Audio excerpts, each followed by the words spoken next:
Tuan proket pedum himrei suruk zai isot tepeda pangaulu atesa za ragu mili poine je pelelau ka sele zai pegu kene na hangna na aisa beselu za isot sai suitati gele ison rewang dege petsai panai sui bamba ngaulu panai ja ningnain dai ko pelau za ka sele zai panai ne betsu Rabi nang dai ge bam lau za ka sule panai panai ja wang je ngau le lau ka sule panai wang je pa bam be bam ngau gai dele sipo mai ga pada ge panai nai bam dele ji ge hagin sa kak madai gum sang di da ge johan be sam sab selu za isot sai suita na hang na za hang ke da Andrea be Simon Peter be kina peule zai gailang bege pesipel Simon be pa ngaudau lu za su mesaya za anuyang ngaudau lu dele ka sele su pane iswa da ge ngowang gai dele iswa ne su pe gailu asesa za nang johan bena Simon bene ning su za kepa be asesa kudu dele za ka sele Betai mai dige Galili isu Galili mbetara ningai dele zai Philipse pangau dolu petu atai sidelau atsai bidele sunage Philip a Andrea be benai Peter be bambe namdi Bethsaida ampele Philip ne Nathaniel be ngau dolu ze petu Mosa bene hingdele sikoge pra samro gai be benai Kembe menarau gaibe si Joseph na Nazaren pe iswaze anuyang au dolu dlei za ka sedre Nathaniel bne besu Nazaren gne mama kibe pati disme ka sedle Philip bne besu wang ngau le lau ase bidle iswane Nathaniel be pedage wang ngau lu za besu pe lau Israel pe sing be pe pagening ning sing ke sabe ma daga be peuzel ka sedle zai Nathaniel bene besun dai gum jenang asuci lu lau ze ka sedle isone besu ka ze Philip bene ning su ku gai ma ge nang be si bang kang ge ba mo lo ge ning su i ngau di dele ka sedle Nathaniel bene besu ka ze Rabi nanga rana le nanga Israel na wang peule ka sedle ragu sam ke pa ga den te nang pe ja rani hing na mai lau amen Namai apau samanui ngau beza Namai apau sambam ze Railang bege anui pien zaina Railang be apau ge pedang ini i piele Railang bege pie zaina Johan be baptis sebet pel Johan be baptis sebet pel ne Hagwangi suaze ngau lu delay Johan be baptis sebet pel ne Hagwangi suaze ngau lu beza Pedagna pandi laga dele pangau lu beza nki marse Johanbe Hagwangi soda ngau lu be segut pedagna piene lau si ramili poinze katule si ramili poinze piene lau Hagwangi soda ngau lu be segut banda de ge Johan bedage Hagwangi soda ngau lu be segut banda de ga Andrea be benai ni hangkat le Johan buku kini na hanga Hagwangi sosai suita tigle tule mina hanga siga hangkada Andrea ble tule pakan abge ni pida zena Andrea bne pida de Andrea ble lung pida zena Andrea bne Hagwang Johan bne Andrea bne sale beza Johan Andrea be Hagwangi soda ngau dai lu besugutsa Pesipel Peter besoga asigau ya mesaya ngau lei tu ko dai ni ngai ka gele asigau ja pesipel Peter beja Andrea bna asigau ya mesaya ka tepe de ya ngau lei asu ka dai ngau lu besugut penui dagana ta ka dai penui dagana siapa ka dai semi Hagwangi suaze ngau lu be segut penui dagane siapa ka dai suppose gana piagan kelai Andrea bena Peter beza nguang hagwang iso tada nguang hai tada si Peter beza hagwang pena nang cek pa ba nang ting sukang za entah tak kelai tu leh mapuai na tewai bena mai lang za sang di kelai tu leh Peter bena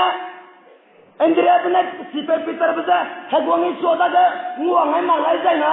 ni ngai kan kelai Peter beta Andrea beta suanu tu Peter beta kerja betul ramai pihak juga Bible ke pihak juga Andrea bena nguang ai pihak juga kena tu leh hagwang iso tada ngau lu beramai tepung tadi kelai tu leh Zuan bena ngau lu beza Zuan bena ngau lu beza mantau laksa mili poina ramili poina pihak ni lau tak kita kelai sipau selu begana Andrea betu hagwang iso tak kita kelai hagwang iso tada ngau lu beza gutsa si Peter betu salah dah si Peter betu bangau laksa ngau naik ke sangga hagwang iso dah ngau rahang dia tak kelai tu leh hagwang iso na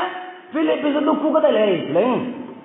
ayah ni saya cakap hagwang iso na Philip betu kelai atai sini lau Philip betu tahu bloga tu leh Philip na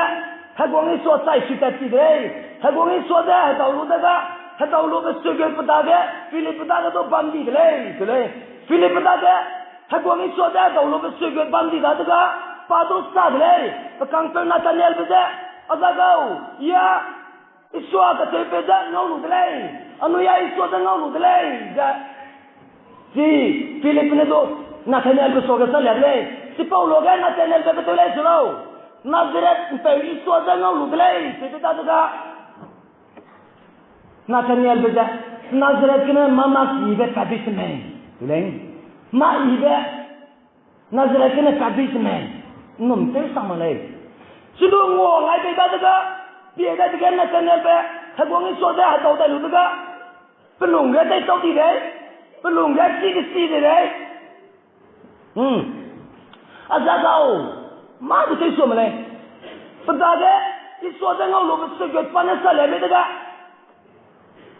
Nazaret kena mati ibe wang sang di sini dah Nathaniel berani ya boleh karena Philip benar bercukar dah azagau wang dah ngau lelau wang dah pian lelau kasih leh dah tu dah petaga suibe iso dah tahu lu besugai Philip petaga lerpai dah dia si ngau lu dah tu Nathaniel dah iso dah ngau rahang pat leh iso dah ngau lu dah num jadi leh Rabi nangah rana leh ngau lu besugai penuh dah kena pat dah leh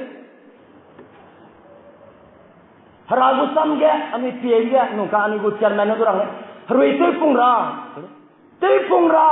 anu ida da ngau lu besugai dah anu ida kena lerpa dah anu igina tepung dah hagwang iso tada zangau lu besugai dah anu ida kena tepung dah le aja ami piebra mutu han kena tada tepung halai de bam re baudi me hagwang iso sai sudah ragu sam king da bam dua zamana sang menyem da kai de mai gudu Kita ni kena tepung ada jeng. Andrea bena hagwang peza zamana me sang men jadi bandi bla Andrea bena tepung ada tiang le hagwang gau siga tu kukong menye hakka kena lam le tepung le tu kukong menye bena hakka kena hagwang peza ke tepung ai bena Andrea bena tepung ai bena tepung ai bena zamana Peli pun sang zemana sang menyema. Pesa kamlaksa pada suinu tu itu ikre kena. Cermin. Rui kata itu leh. Tepung era. Rabu sama ipi ada tiga. Tepung era. Ciri leh. Ami piada kan leh. Pro kere kena ke piada tiga. Greek mana Philip benda ke peli kata itu.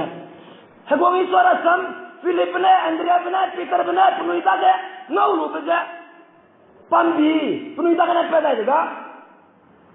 zemnarana hagwang isoda peru za pandi dilai hagwang isoda ngau nai atau wai nai za pandi dilai pos je kena Greek mana tu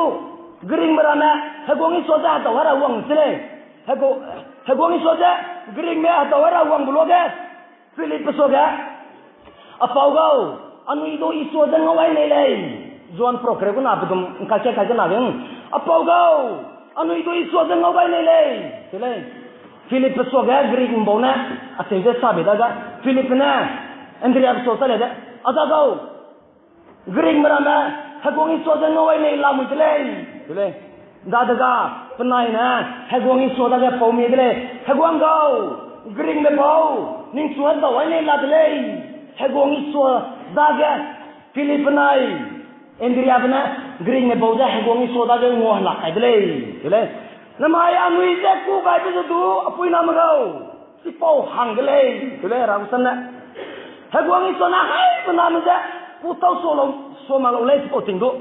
hagwang i so da sakki to rai lang je zo an mana sakki te wai la di ja te pung bi num te ba kai lu ja te pung bi penui da ga na pan bi ser ba pa ga dai da hagwang i so da ngau lu ba so good penui da ga na Pekata ida, sisa rana na ida, ni ang kaya ang ada puai ida, hey, benar benar, te pungai rangga, puai le, te pungai rangga, te clear rangga, puai le, namai anu itu,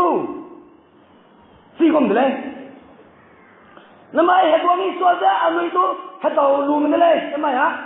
ragu rui, hegwangi suada ragu rui, namai ha anu itu, hetau lu menile dile. Pentecost mai wang sangga besoga gongi sona rang tuain digza ning me Jerusalem pukai maksa bepe na sama kain digza ngui kwa bamlau kulum de kwa bam namaya rana anu kulum kwa pakai digza hagwangi sogo hrui kan si ga ni daga wang sang di de hagwangi soda hatau lu makam di de hagwangi soda hatau lu daga kene marama hagwangi soda hatau lu besogut na iya, hagwang isu ada ngau lu delay. Perlu iseng kena pui depan delay. Nama itu tikon delay, puna magau. Hagwang isu ada tau lu bisa kena. Kedai perengan ngau ka biaya daga. Nsau ka tiang, sawang, sakel biaya. Kedai perengan ngau ka kene bau. Lam ngilai. Karena hagwang isu ada ngau lu besogat putana pandai daga. Hagwang isu ada yang ngau lu delay. Kedai perel yang tadi paling bamne. Apa yang nama kau kelai nama anak rana ni ngai bang kelai nama anak rangga kau hagwang itu aja hadau lulau. Nama hagwang itu aja anu itu hadau lulau. Ni ngai bang kelai. Ini ni ngai bang. Ini ni ngai bang. Hagwang itu aja hadau na.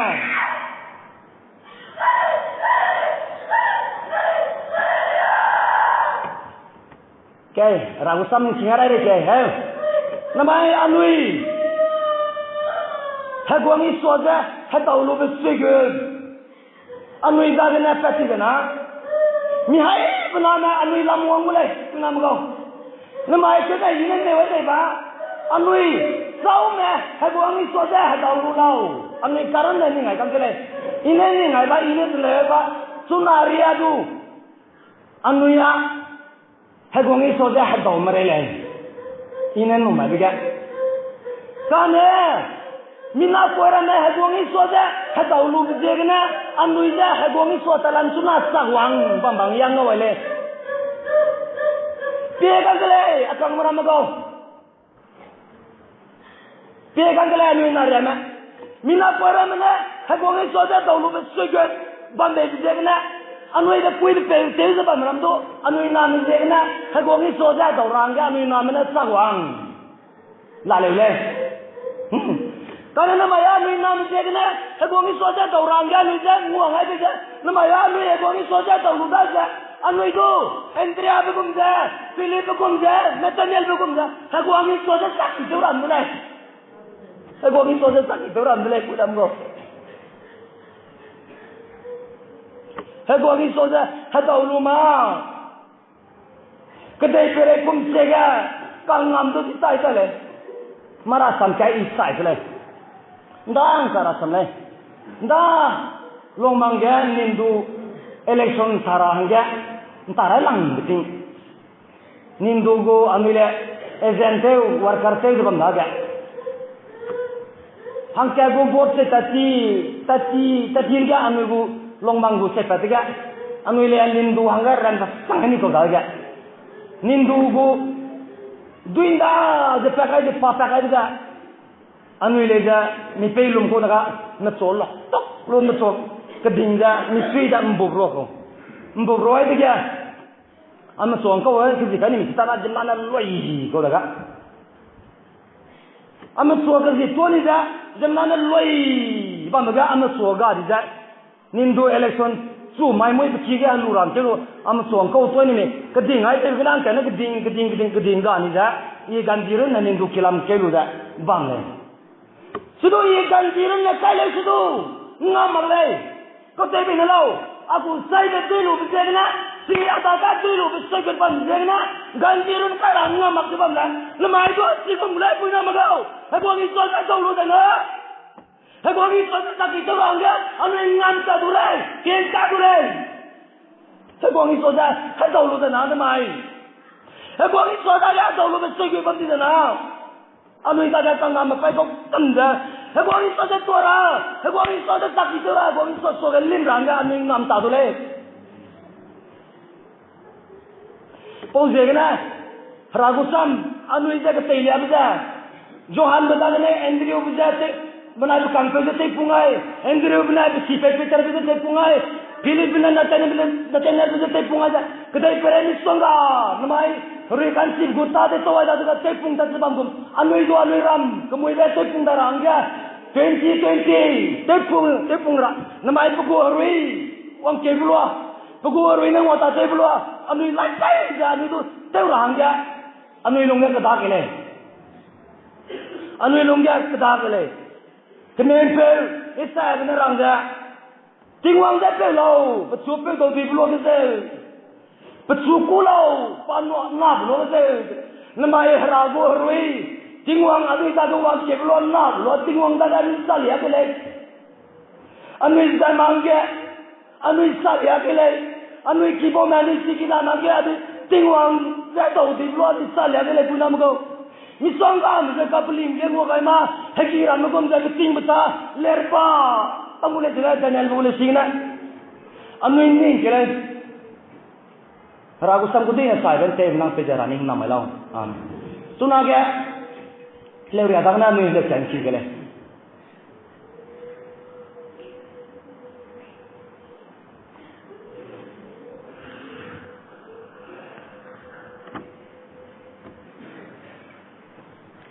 anu ile te bulwa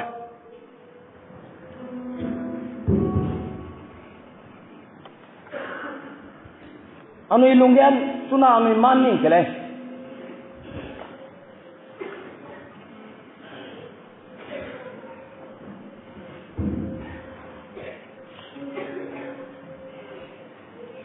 anu ida ke rago rui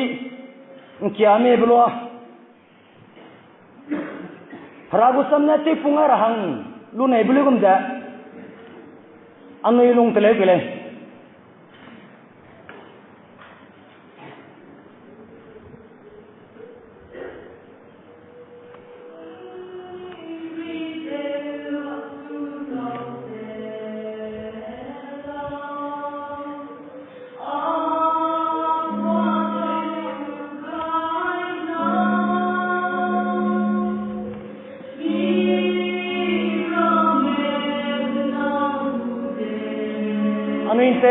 anu mi se lo ka muye gele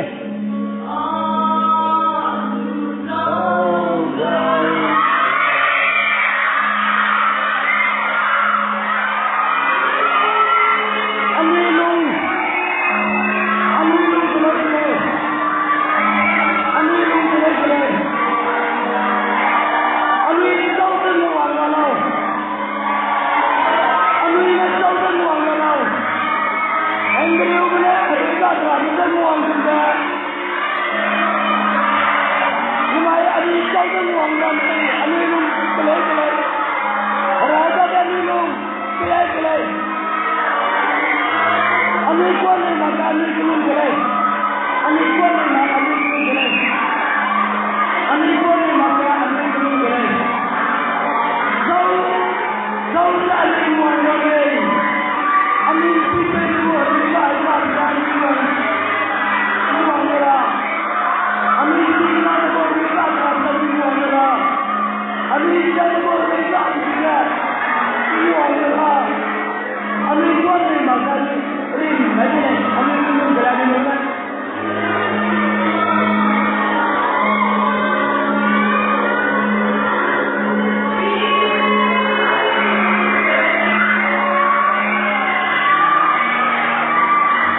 नहीं